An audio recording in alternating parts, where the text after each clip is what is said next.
The year was 2020. We were all locked indoors because of COVID, but we made the most of it by making Dalgona coffee and, of course, watching Scam 1992 as well. But the tech nerds were wondering if Carl Pei had one more trick up his sleeve. He did. It was this one, the OG OnePlus Nord. Now, this is the phone that redefined how OnePlus approaches the mid-range smartphone segment. And of course, Carl Pei's one last phone before he exited OnePlus for nothing. Not for nothing, but nothing the company that he founded. Welcome back to Byte, the series where I pick my favorite tech from the past and use it in the present. So is the OnePlus Nord still relevant in 2025? Let's find out.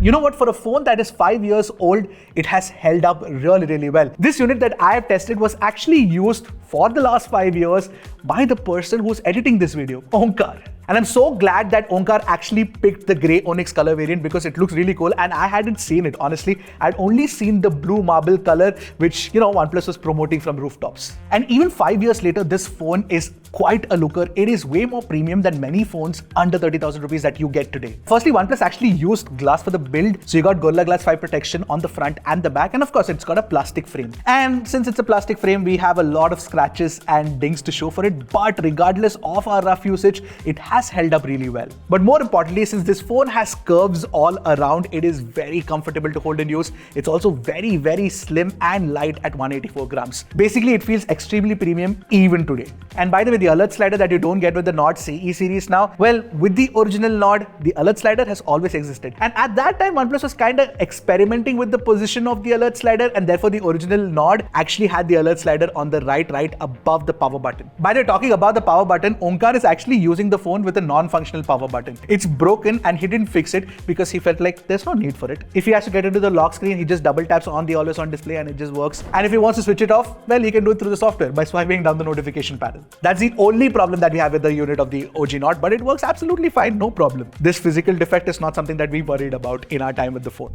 The display on the OG Nord was definitely its biggest highlight. What you got was a 6.44-inch AMOLED panel with 90 Hz refresh rate. And of course, it's a flat panel with a pill-shaped camera cutout at the top left corner. And I distinctly remember that the OG Nord was one of the first mid-range phones to actually come with a 90 Hz panel, which meant that, you got very high refresh rate and it feels smooth even today thanks to the Oxygen OS experience. Now, as for the bezels for 2025 standards, it might seem like it's big, but it's actually fine. At least they're equidistant on 3 sides, symmetrical on 3 sides. At the bottom, the chin is slightly big, that's about it. But otherwise, still you get fantastic real estate. And even for 2025 standards, the display brightness is pretty good. 1300 nits in HBM mode, so sunlight eligibility is actually very good. And even for HDR videos, you get 1430 nits of peak brightness when you're watching HDR content on YouTube. In fact, even Netflix support is available on the OG Nord, which a lot of phones under 30,000 do not give you even today. But the only thing that we noticed, because we were just pixel peeping, not that a lot of people will care about it, is that the HDR experience is not as, flashy or attractive as 2025 phones. It feels slightly muted. By the way, the OG Nord came with a mono speaker. Looks like OnePlus took inspiration from the OG Nord to give mono speaker in the Nord CE5. OnePlus, I see what you did there. For more such interesting observations like these, subscribe to Trakin Tech English. And of course, that mono speaker doesn't sound great, but if you're an audiophile like me, it does support both the LDAC and the LHDC codec. Now, you also do get an optical in-display fingerprint scanner, which works really well. It's placed slightly low for my, preference, but otherwise it's good. The haptic feedback is very weak. Haptics wasn't introduced back then. Now let's talk about the cameras, and OnePlus packed the OG Nord with 6 cameras. 6. Isn't that just crazy? Because what you got in the rear was a quad camera setup. A primary camera which had a 48 megapixel Sony IMX586 sensor, an 8 megapixel ultra wide angle camera, a 5 megapixel depth camera, and a 2 megapixel macro camera. Wow. And on the front you got 2 cameras, a 32 megapixel selfie camera, which is the main camera, and an 8 megapixel ultra wide angle selfie camera. Of course, for today's standards, the OG Nord's camera setup will not be great for most people, but it does get a few things right, and I'll tell you what it is. Although firstly, the main sensor actually still captures some some good images with decent details as well in daylight. However, just like the K20 Pro that we had tested earlier, the HDR performance kind of sucks. Even the color reproduction is not that great. Of course, years of tuning these cameras have led to us getting really good HDR performance and color tuning on many phones under 30,000 these days. In fact, the Nord 5 also has a very good camera, right? We also tried taking a couple of portraits, and while the semantic segmentation was fine, the bokeh drop-off looks very artificial. Now, in low light, it has a dedicated nightscape mode, but it takes a lot of time to click a photo. And as for the results, let's just say that there's more noise than there's detail. The selfie cameras, on the other hand, were quite unique, and the ultra-wide-angle selfie actually does come in handy for group selfies. You don't need two cameras now. You can just have like one very high-resolution selfie camera and attach that to a wide-angle lens so that you can crop in for a closer crop. But back in the day, with the OG Nord, OnePlus decided to give you two selfie cameras because they thought this segment cares about selfie cameras. Which is why you actually got 4K 60 FPS video recording from the selfie camera, which a lot of brands today do not do under 30,000 rupees. And the fun fact is the rear camera actually shoots 4K 30 FPS and not 4K 60 FPS. But how's the video quality?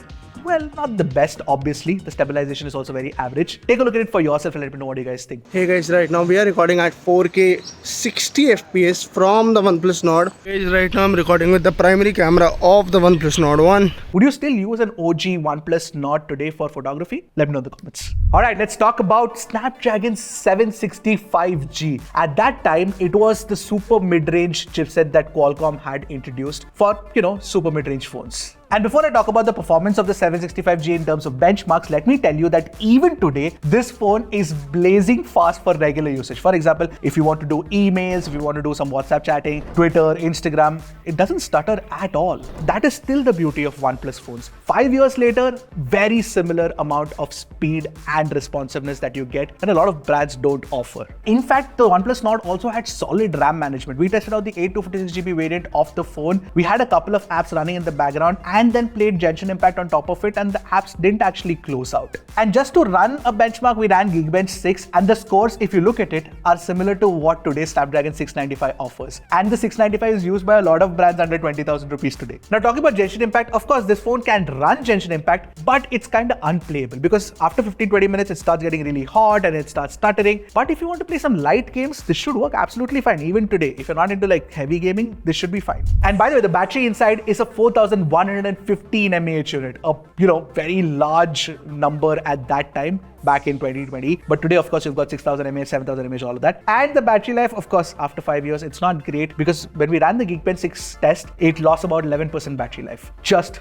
for running that test. That's a lot. Another good thing that OnePlus did was that it kept its DNA intact of giving you fast charging. So you got support for 30-watt warp charging. Of course, 30 watt is not great today, but at that time it was good. So we tried it with the SuperVOOC charger. Unfortunately, I missed that dash branding. But anyway, we tried out with the SuperVOOC charger, which was an 80-watt charger. And it took about, 45 minutes to charge from 10% to 100%, which is still very good. And because the OG Nord actually ships with the Snapdragon 765G, you also get 5G support. And even today, Jio, Airtel, we've tested both of them out. They work absolutely fine on this phone. All right, now talking about software, the OnePlus Nord, the OG OnePlus Nord, released with OxygenOS 10 based on Android 10. Now it got updates, a couple more updates after that, so it runs OxygenOS 12 based on Android 12 right now. And you know what? The memories of OxygenOS 10 are very strong because with the OG Nord, we got to experience the OG OnePlus experience before it, changed to ColorOS, a based code base for OxygenOS as well, and things changed. And a lot of OnePlus fans started feeling alienated. However, after the reset, we've actually reset the phone just to start it again and use it again. And even today, it runs absolutely smoothly, like I've mentioned, and there are no bloatware apps whatsoever, by the way. Today, I think sometimes you will see some third-party apps installed on certain Nord phones,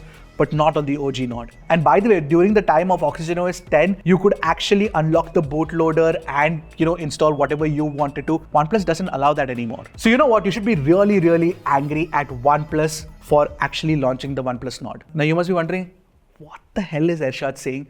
Well, because, back then when the OG Nord had launched, the 10 to 20,000 rupee price category used to be way more popular. But after the OG Nord and a few other phones along with it, the 20 to 30,000 price category actually shot up. And today the average selling price is sitting in that price range for India. Now that's what the Nord did as a catalyst, as a revolution for the mid-range smartphone series. But as a product itself, it holds up well even today, 5 years later. That is a true legacy of OnePlus phones and the Nord as well. Good hardware and software married together to give you a very good experience, very good long-term experience. So yeah, the OG Nord, Carl Pace, one last huzzah before he actually quit to become independent, will, according to me at least, go into the annals of history as one of the most important smartphones to have ever existed, at least from a smartphone perspective, if not from a, entire tech perspective. What do you guys think of the OG OnePlus Nord? It brings back a lot of good memories for me. What about you? Let me know in the comments. I'll see you guys in the next one. Until then, keep tracking and stay safe.